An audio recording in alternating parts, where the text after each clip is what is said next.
morning, and thank you so much for joining us here on the Morning Medical Update. I'm Jessica Lovell. It's winter, and just like many of you, we are working hard to bring you some fun and exciting programs in the coming weeks and months. This morning, we are bringing you a rebroadcast of one of our favorite shows.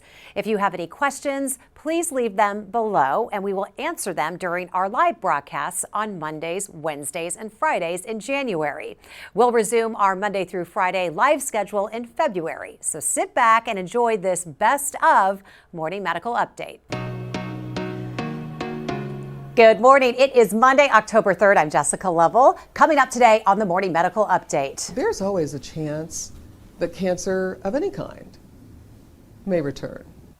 From reporting the news to becoming the story, popular KC News anchor Cynthia Newsome is now dealing with a new cancer diagnosis, which she shares with us to help others. 60% of COVID patients suffer digestive problems, what a new study reveals about SARS-CoV-2. And how you can take a bite out of cancer. These bagels right here helping to fund research at the University of Kansas Cancer Center.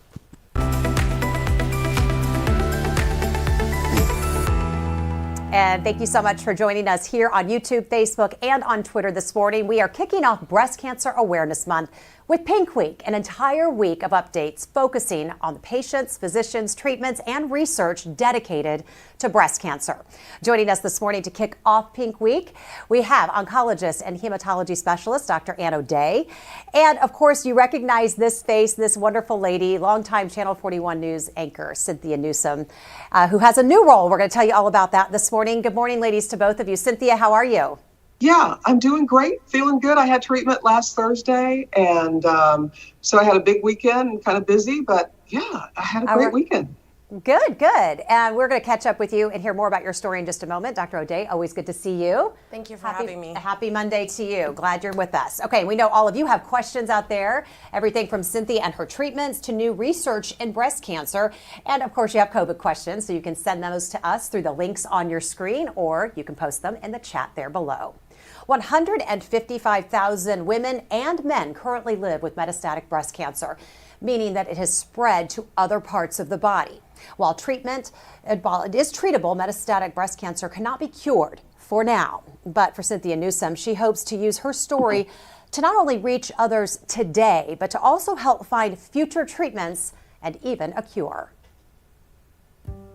So what is so precious about this is that someone took the time to actually make this drawing. You know her voice. And they did a pretty good job. That's you. And you know her face. In a month-long project we're calling Newsome's House Calls. Kansas City News anchor Cynthia Newsome has been behind the KSHB news desk for the past 25 years. 41 News this weekend. And I'm Cynthia Gunn. For years, she's told stories from in and around her community. Nothing like a little kickboxing for a heart-healthy change of heart. But it's her own story she shares with us today. And so I was doing a self-exam in the shower, and I felt the tumor. And I didn't know it was a tumor at that time, but I thought, okay, let's get in. Let's see what this is. Let's find out. Cynthia was diagnosed with triple-negative breast cancer in 2011. It's one of the rarest and aggressive breast cancers, affecting Black women 2.7 times more than white women. I'm stepping into my new role as breast cancer survivor. Chemo and immunotherapy made Cynthia's cancer disappear for a time. There's always a chance that cancer of any kind may return. So my husband and I talked about that once I had finished treatment, and I said, honey, what if? And he said, whatever happens, I'm here. In 2019, the what if became a reality. Hello. Cynthia's cancer was back. What's the latest on the scans? It had metastasized and spread. And I just believe that every day I have on this earth there's a purpose, there's a reason, and I want to have every day that I'm supposed to have and really deliver on that purpose. And that's why I tell people about my breast cancer. Her philosophy, never stop living while you're still living. What do you guys think about that? And working is still a big part of Cynthia's life. Putting it on your social media and your calendars. She recently left the news desk and shifted to a new role at her news station. Get the others excited. Cynthia's story is also being part of the solution. It's amazing because some of the drugs that I'm taking now were not even available when I had breast cancer in 2011. Keep up, babe. At the advice of her doctor at the University of Kansas Cancer Center, I think you can move that pillow. Cynthia entered into a new breast cancer trial. I think it's exciting. I chose to be in a clinical trial because it could help me with my breast cancer, but I do think about, gosh, will this help someone else later in the future? This battle is really not all about us. That what can we do? Number one, get her well and healed. But how can we allow this time to be of help to somebody else? There's nothing that I won't do to help her feel better. As for the present, Do what you can with what you have. Enjoy your life and celebrate those around you, love those around you, because that's what it comes down to. The people who love you and the people you love. Cynthia, so good to see you this morning. How are you doing? How are you and Ed doing? Oh my gosh. You know what? We're going to celebrate our 21st anniversary, October 27th. So we're doing great. Yeah, we're just having a great time. We just got back from Hawaii a couple weeks ago, went to Kauai. And it's those moments where, you make the sacrifice and you go do something fun and wonderful and you never regret it. And so I'm glad we went, it was a sacrifice, but we had a great time. Well, getting back to traveling, I know that's something that you've been wanting to do. Full transparency, though, I have to tell everyone, because you mentioned you and Ed celebrating. I worked with you. I interned with you back at 41 when you and Ed were engaged. You hadn't even changed your name to Newsome yet. So, and so many of us here on the Morning Medical Update have worked with you at 41 in some way or another, or doing stories with you. We know you here in our community as a leader here. You have a strong faith. My question is, though, how have both of those traits, being strong in your faith and a leader, how has that helped you deal with multiple cancer diagnoses? There is a sense of peace. Mm-hmm. I don't worry about asking the question why, because the point is, here we are. We have metastatic breast cancer. We're doing what we can to treat it. We're doing the best we can with the best people. My doctor, Dr. Sharma, is amazing. I just trust in God, though. I think there's a trust and a peace that comes. Now, to say you're strong is an interesting word, because your personal strength doesn't overcome challenges that you face when you don't feel well, when you're truly sick, when you're dealing with side effects and still trying to work, and, you really don't, you don't want to talk about it. You don't want to let people know, but you're still able to work. So you just do your thing and just try to function without people, understanding that you really don't feel well today. But, so I think that faith and strength and the Word of God are key to keeping my hope up, to keeping my will up to live. And I think that's important. But there's no strength that can fight this cancer. It's not about your strength. If you succumb to it, you weren't strong. No, it's just living with it. Yeah. So those things are just about faith and mental health and spiritual health.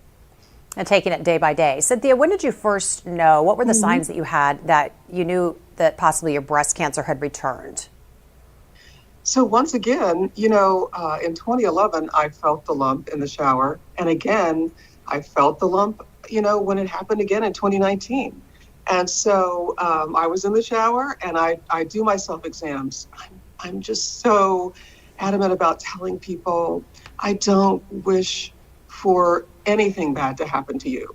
But whatever checks you need to be doing, please do them so that you can find out if something is wrong early as possible, so that you can get in there, get your treatment, stand strong on your faith, get that support group around you as fast as possible.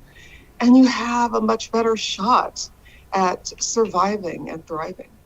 knowing your body and getting those answers and asking questions. Cynthia, you're on a new trial. You talked about you want to be part of the solution. You don't want to just stand by, and you want to be part of the future solution when it comes to breast cancer and learning more about it and trying to find those treatments. So tell us about the trial and how are you doing on it? So I'm not even going to attempt to say the names of the drugs at all. That's what Dr. O'Day is for.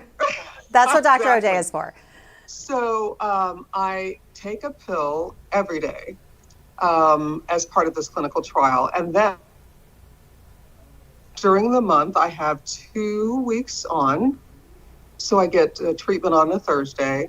So 2 Thursdays, and then I'm off a Thursday. And then 2 Thursdays, and I'm off a Thursday. So that's the routine. And then I take these pills, the chemo pills, every day. And originally, it really hit me hard. It hit me hard. My body just really just reacted to it, and I felt, dizzy and headachy and ill, and I had to go in and get fluids during the week, and it was really strong for me. And so after a while, we decided to reduce the strength. And so instead of taking 2 chemo pills, now I take 1, but I'm still doing the infusion. So the infusion is where you've got a port and you go in and they pump the medicine into you through your port. So it goes straight into your blood system. And I'm going to have some scans in the next couple of weeks. And so we'll see how it's doing. But so far, scans have shown that it's really doing, quite well. We're keeping it in check. It hasn't shrunk in a while, but we're keeping it in check. So it's not going to grow and spread and cause even further illness. Dr. O'Day, okay, you got to pronounce it. It's a Monday. Me and Cynthia can't do it. So tell us the name of them. And then I want to talk about, in Cynthia's case, is that typical to be, going to different trials and trying different things? And how hopeful is that? So Absolutely. Cynthia's case is one of great success, and she's participating in a trial that's being led at our center by my partner, Dr. Sharma, that she mentioned. And she's using, in the trial, she's receiving not only a targeted medication, which are the pills that you spoke of, Cynthia, Apillicib. And what that does is it targets an important growth factor receptor, which is present in a large number of breast cancer cells. So that really allows us to shut down the signal to the cancer cell that it's receiving to grow and divide. The infusion that she mentioned is called sacituzumab govitecan, and what that medicine is an important new class of drugs, probably one of the most important new categories of drugs in cancer treatment today, called antibody-drug conjugates, or ADCs for short. And what antibody-drug conjugates are is we take molecules of chemotherapy or cytotoxic agents, and they are attached to a targeted delivery system such that the chemotherapy is literally targeted to the surface of the cancer cell. It's internalized. It's then broken apart from the target, and so the chemotherapy is deposited inside the cancer cell. It is, in essence, how I explain it to patients is kind of like a smart bomb or a Trojan horse, if you will. You're delivering the chemotherapy right where you want to, rather than infusing high doses of it into the bloodstream such that all of the normal healthy cells are damaged. We're able to give that medicine directly to the cancer cells. It allows us to get higher concentrations of medication to the cancer where we want it. The antibody drug conjugate that Cynthia is receiving right now was actually, new data was just presented a couple of weeks ago in Paris at the European Society of Medical Oncology, which showed for certain subgroups of patients it's helping them live longer with breast cancer, which is exactly what we want to hear. So Dr. O'Day, Cynthia has triple negative breast cancer. How does that differ from the other types of breast cancers that we hear about, like HER2 negative? So it's a great question. We always say that there isn't one type of breast cancer. There are at least 4 biologically distinct subtypes. And Cynthia's breast cancer, what we nickname triple negative breast cancer, is about 15% of all breast cancers. But what we now know is that 15% of breast cancers is actually subdivided into multiple other smaller subtypes of breast cancer. we know that terminology, triple negative breast cancer, I believe will soon go by the wayside, because we now understand so much more about the specific subtypes of triple negative breast cancer that we no longer will be able to lump all of those cancers into that category. We're now talking about, is it PIK3CA mutated? Is it HER2 low? Is it BRCA mutated? Is it PD-L1 positive? So we're talking about much more specifics instead of this overarching category of triple negative breast cancer. Which means you can specifically treat it That's much exactly better. right. I want to talk about new updates on anything regarding genetic testing for breast cancer. What are we learning? So very importantly, the national guidelines in terms of recommendations for genetic testing were just updated. It is now recommended that for all patients with triple negative breast cancer like Cynthia, that whatever age they were diagnosed, that group of patients should undergo genetic testing.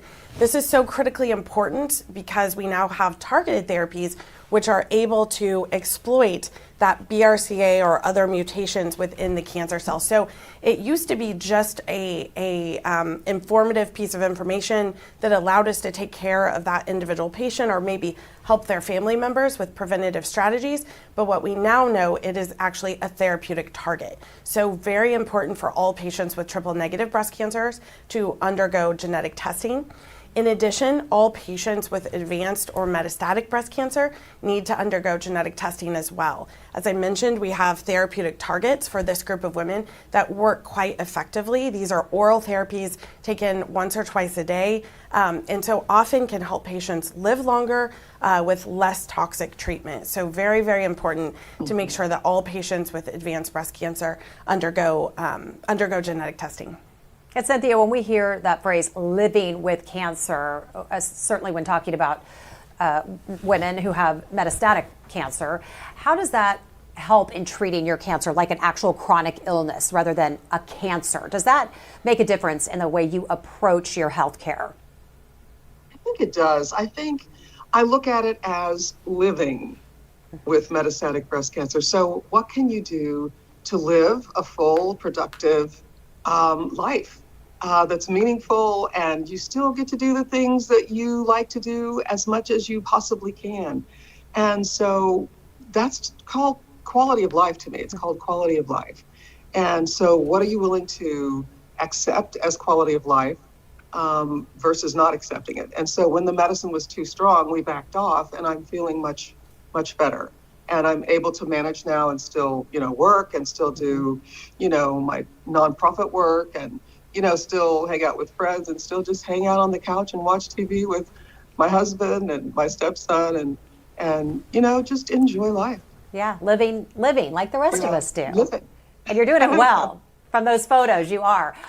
When we come back, I want to ask you about your foundation and how you're impacting young women in our area. So we'll get to that in just a moment. But I do want to get to Dr. Hawkinson, Medical Director of Infection Prevention and Control, just to talk about our COVID count as we come out of the weekend. Good morning to you. Hi, how's it going? Good. Well, we have been looking a little bit better at the end of the week. We had the mid-20s for our active infections, which is better than the low 30s. Today we have 25 active infections with 4 in the ICU, 2 on the ventilator still, and then 21 in that recovery period. Overall, hopefully, again, it continues to go down. We know that the cases and hospitalizations nationally are decreasing as well. So a couple headlines for you this morning, Dr. Hawkinson. Over the weekend, we learned that the seller of one COVID-19 test says that bulk orders of tests are surging ahead of the winter. That must be good news. People are stocking up and ready to kind of know their status, right?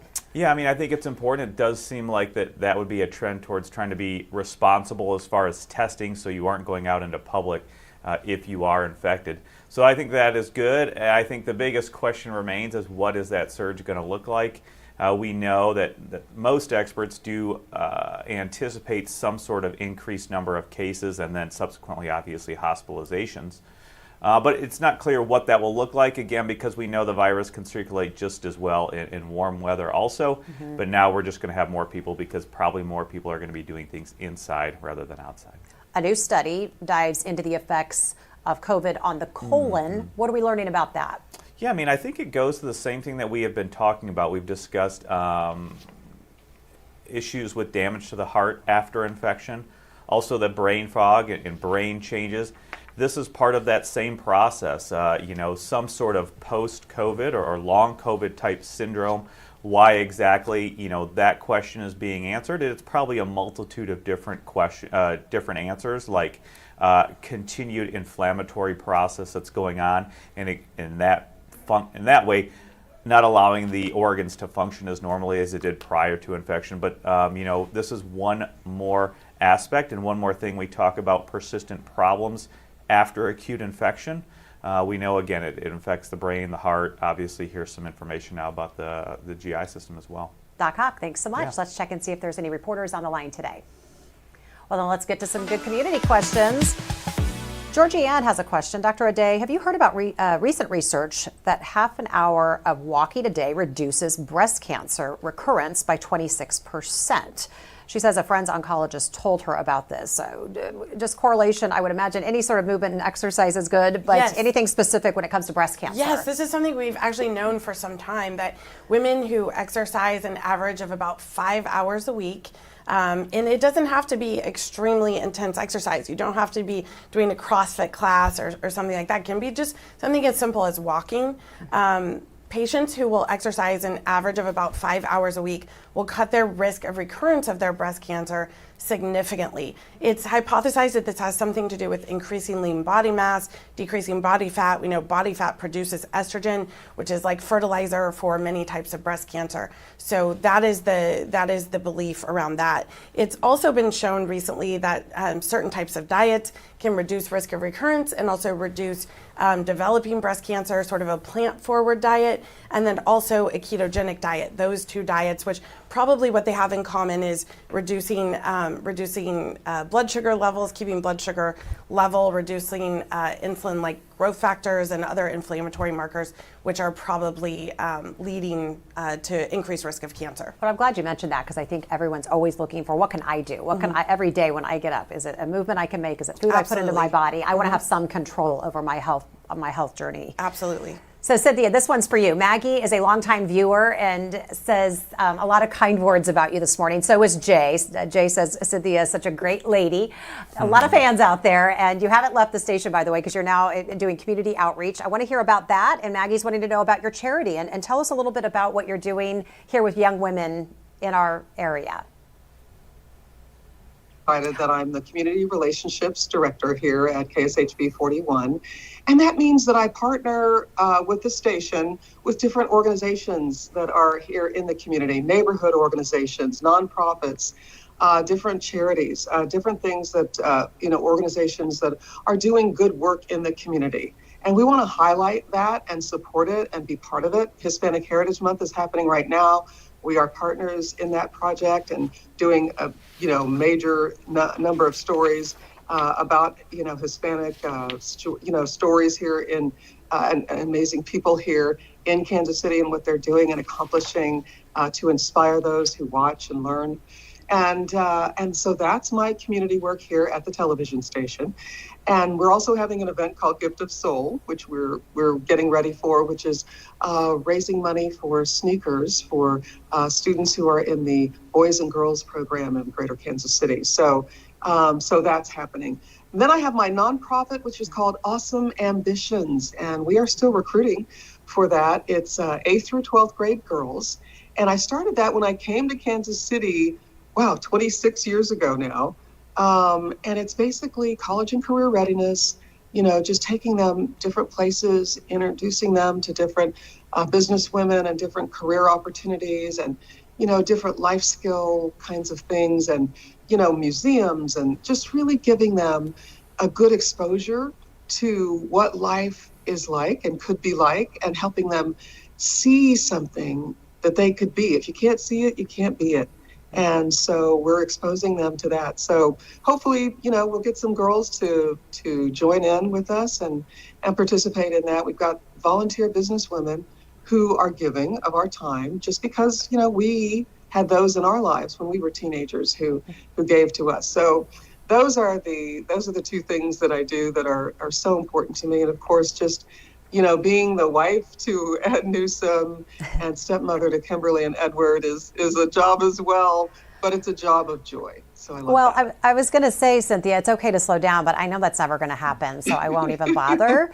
And it made me realize it's like just you talking about the things that you do. It's like you're so needed here still. 25 years on the news desk. I feel like you're now just getting started all over again and something new, and it's really nice to see. Well, thank you so much. And thanks to all the viewers out there who remember me from when, and I appreciate that. I really thank you so much for your care and concern. And I think that's part of my, strength, and that's part of my resilience is to know the love is out there.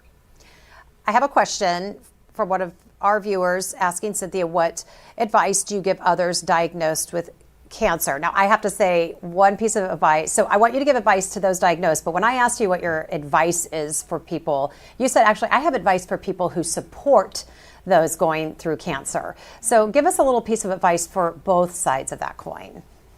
So that's really from my husband, who, of course, is a supporter. He's, my caregiver. He's, my rock. And he realized when, people would find out I was diagnosed, they would say, let me know if there's anything I can do. Tell me, call me, here's my number. But here's the reality of it. We're never going to call. So his philosophy is, if you see a need, then meet it. I had a friend of mine come over. She saw that my kitchen, I just hadn't been able to sweep my kitchen. And she just got the broom. She didn't say, do you mind? She just got the broom and she started sweeping. If you see, somebody may need meals, maybe it's not even a need. It's just a kindness. They could totally go buy some dinner. But the kindness of reaching out with a meal without being asked, you let them know it's coming so they don't make a preparation, so they can have a night off and take a break. So if you see something, if you see a need, if they have young children, get the kids some gifts, so they can, games maybe that they can play. So find that need and meet it and let the person know and to make sure it's okay.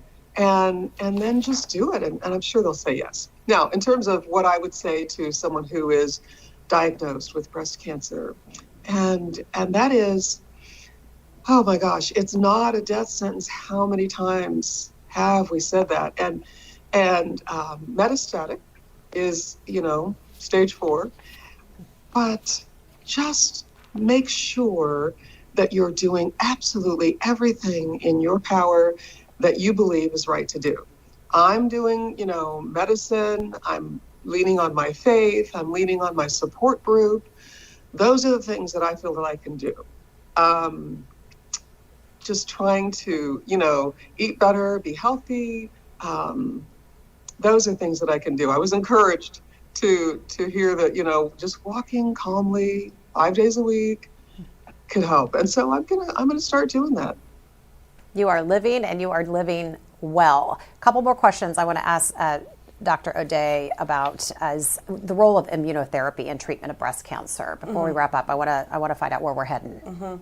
Cynthia's story kind of highlighted that a little bit ago, and what we know now is that in breast cancer, not traditionally thought to be a very immunogenic cancer, we now know that certain subtypes of breast cancer can be dramatically helped or have increased response rates and even increased rates of cure when immunotherapy is partnered with cytotoxic or chemotherapy. So a new immunotherapy was approved for early stage breast cancer last year, and that is for patients that have at least stage 2 or stage 3 triple negative breast cancer, in which we give immunotherapy or using the body's own immune system to harness it against the cancer in combination with cytotoxic chemotherapy, both before surgery and then after surgery. And what this has shown is it has increased the rates of cure for patients with early stage breast cancer. So really a paradigm shift for us in the treatment of early stage breast cancer.